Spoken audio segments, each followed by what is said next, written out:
So y'all may have heard a bit of a giggle during the intro, but that's because we are following the probe side of the base. HerO is going to try and cap off the series with some final cheese. I, however, need to... one sec, guys, sorry. I was going to see if we could possibly get another series held for us. But anyways, looking for a bit of a proxy. Let's get these introductions out of the way. The bottom left corner of the map, we have Team Liquid's red Terran player, HerO. The top right, as the blue Terran, it's Gumiho. Alright, so forgot that the first round was best of one, so sadly the matches I was trying to request aren't happening, or won't be held because they've already begun. True versus Salvation Zombie Grub, and Impact versus Yanghua were two matches I was trying to be like, oh my god, Olivia, can you hold these? Like, ah! I guess Sox3 just didn't show up. Yeah, he got the wild cover. Signed in, but he didn't show up. I don't know what. Or checked in, rather? Okay. Okay, whatever. Well, the nice thing of those guys, when it starts coming to the round of 8, we get to, of course, cast both semifinals most of the time, unless someone has a dire emergency, and of course the finals will be a best of 5 today. So there's a lot of best of 3 still ahead of us, and hopefully we can put some on reserve for you. But oh my god, there's so many good names. The winner of this will go on to fight against the winner of Center versus Seed. I want to give Seed that one, to be honest with you, but Center's been playing really, really well in the OlimoLeague. Alternatively as well, though, and I'm looking forward to this one, Revival versus Marine King wouldn't be too bad of a matchup either. Revival has been playing a lot better lately. His Roach plays translated from 2v2s to 1v1s, and he's been kind of a boss. So I think that'll be a good series. And he said that, the next round starts off an Expedition loss. You couldn't ask for a better start. Revival's been on the upward trend, but Marine King's just Marine King. Exactly. He's both an upward trend and a downward trend at the same time. Anyways, the Zealots are being pumped out here. I mean, he's opening up with the Reaper, which is obviously going to be good against the Zealots, but we don't have Stalkers. And he's still holding off on coming in here for a third Zealot. Okay, I was going to say, that's a long time to wait. It is, but this also lets it be a little more bulky. Now, this will be the interception for Gumiho. He'll probably pick off one of the Zealots. Yeah, okay.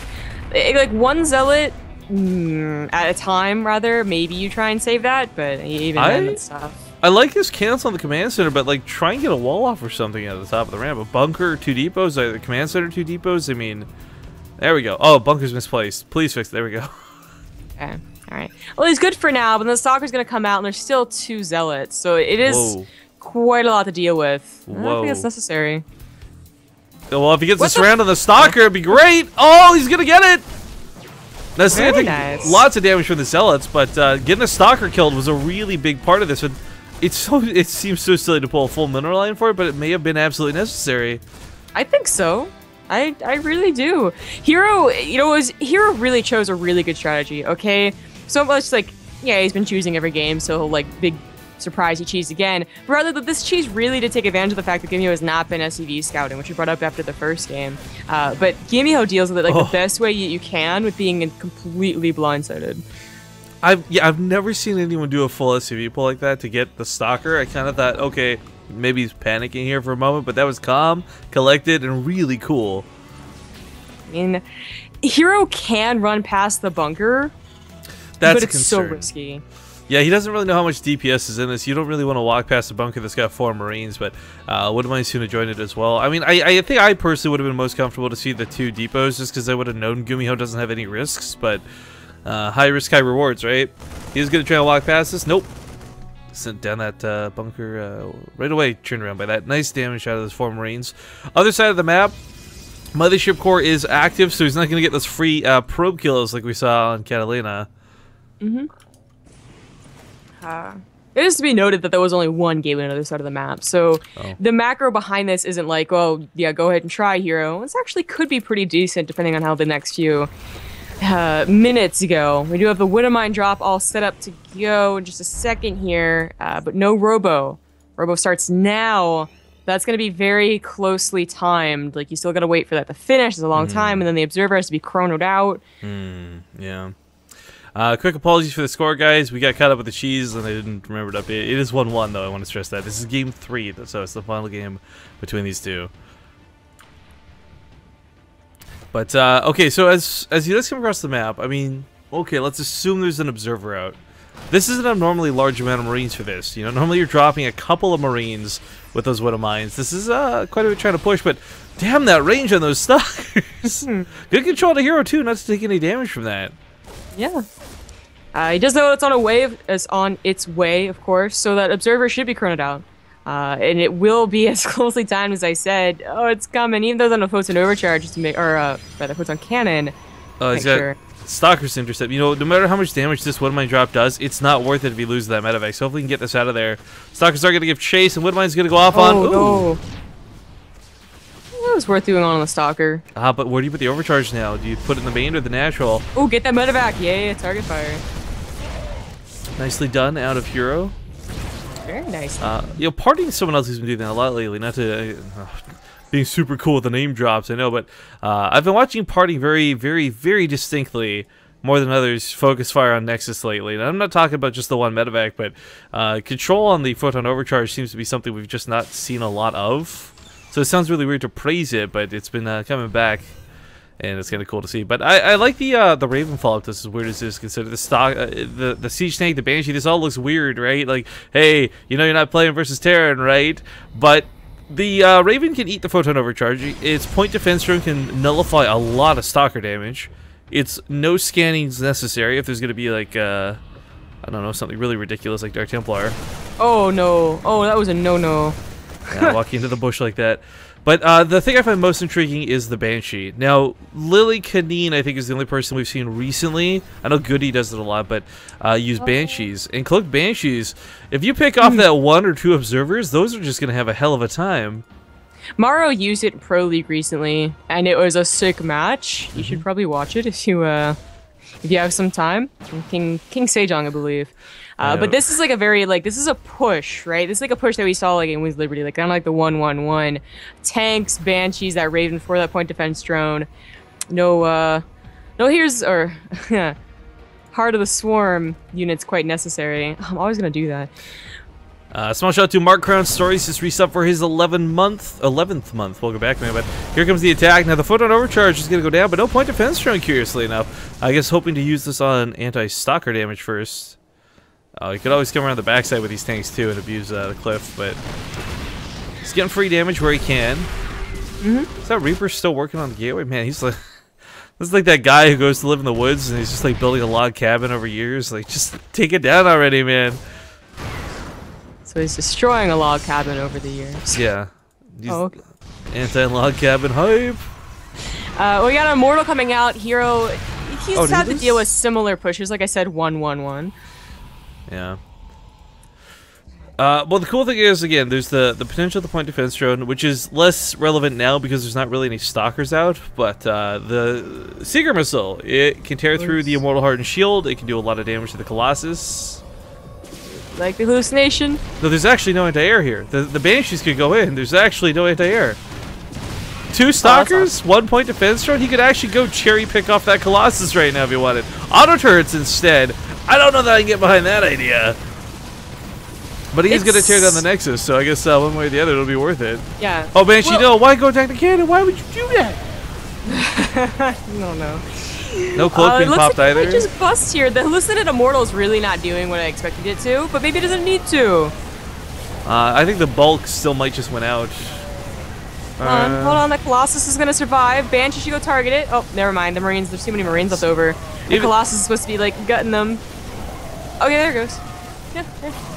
It's so weird. They both basically just trade out their entire armies. Who comes out ahead in this? I guess a little bit better for Gumiho because he doesn't have that Banshee still going, but not by much. Not by a whole lot. It's not cloaking. Why would you invest in cloak and never use it on like 3 different Banshees? And he knows there's no observer. Yeah, he picked it off. The only other observers on the other side of the map. This is infuriating. Yeah, that was kind of annoying. But this does turn out to be kind of an odd, hold. It's unfortunate for HerO to have to throw away so many like I don't know what you slow tech robo units. I mean, there's like what 3 Immortals and a Colossus that went down there, or 2 Immortals. I guess one of them barely got out. But the point for this was that it kept his Nexus alive, and I think at the end of the day, if he had lost that, he'd be way further behind than he is right now. Yeah. Yeah. That, I mean, I feel like that could have been game ending for HerO there. Like that could have been the, like you said, the Banshee starting down the Colossus when there was no anti-air. I feel like that really should have happened. If that was the case, like the Marines living adds so much damage even without stim. That like 1 or 2 Colossus shots really are the difference, as we saw towards the end of that engagement. Like HerO's gonna try and come out of this okay. He's actually going up to High Templars as opposed to Colossus again. That's interesting. Maybe for feedback, thinking that's going to be very bad for the Banshees, but the Banshees were no big deal. Did he cancel? No. No, he got cloak. This isn't something I'm just like being ignorant of. It's like hit C on your keyboard, sir. God. Third base commit for HerO though has got to be a pretty pigtail for Gumiho to push, I think, because while he's going for his own third.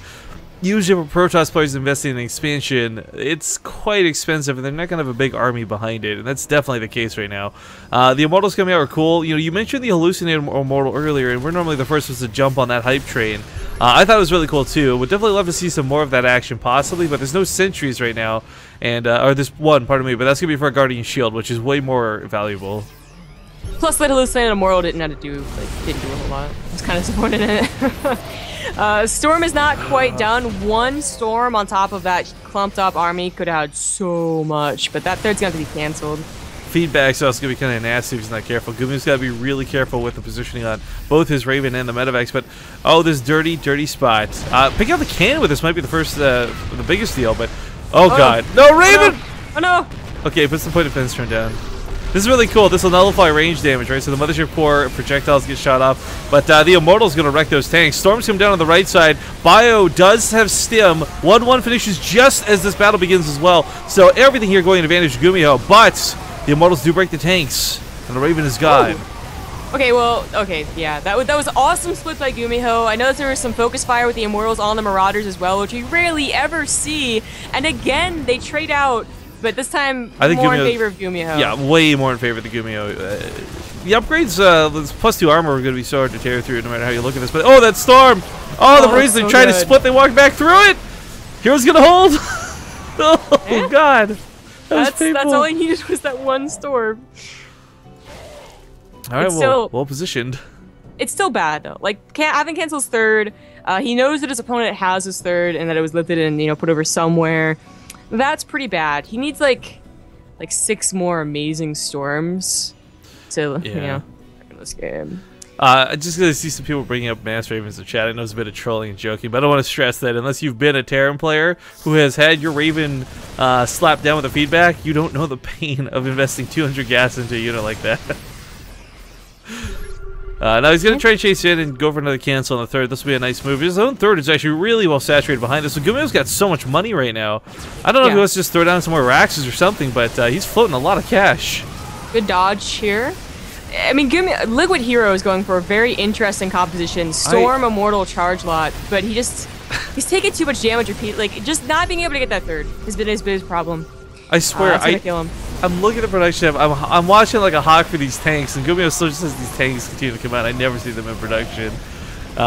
Picking it up might be a good idea. Nope, it's just going to go down. Zealots are going to push into the bio, getting that +2 armor, working really nicely for him, but the Immortals just can't deal with a massive amount of bio. 75 army supply to 11. GG. All right.